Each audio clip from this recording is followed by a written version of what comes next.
ภาษิตกำข้าวกำบะเก่าล้านนาภูมิพญาคนเมืองวันนี้เสนอกำว่าฟ้าห้องฝนบ่ตกก้อนสำเนียงยินเสียงฟ้าห้องระทึกกึกก้องตัวห้องติสาสนั่นปั่นปืนฟ้าฟื้นเวหาเสียงดังมาเหมือนฟ้าจักปิ่น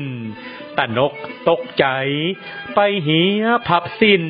เป็นแต่ได้ยินฟ้าห้องแงนพ่อเวหนปลายบนเตะตองบ่หันฝนต้องตกมาเดี๋ยวว่าฟ้าห้องกึกก้องนักหนาฝนจะหลั่งมาเหมือนฟ้าหัวห้อยซ้ำบ่มีฝนตกลงสักหน่อยมากึดท่ากอยเงืดนักสุรสัตหังเสียงดังแต่ตักเพียบมนุษย์ผู้เปล่าได้กำอูดีแต่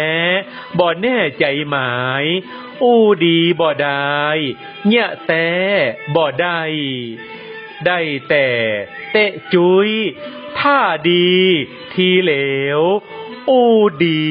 อย่างเดียวทำแต่บ่ได้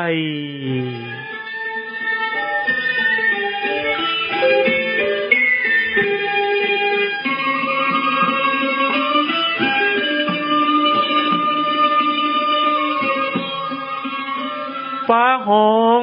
ฝนบ่ตกความหมายถ้าดีทีเหลวดีแต่แต่บ่สามารถทำตามที่ได้อุปมาเหมือนดั่งโบราณเปรียบเทียบว่าได้ยินเสียงฟ้าห้องเสียงดังสนั่นปั่นปืนอึกกระทึกกึกก้องแต่ปรากฏว่าบ่มีฝนตกลงมาสักเม็ดคติสอนใจการกระทำมีคุณค่า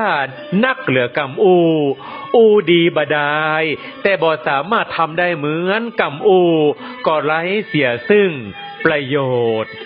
สุภาษิตกำข้าวกำบะเก่าล้านนาภูมิพญาคนเมือง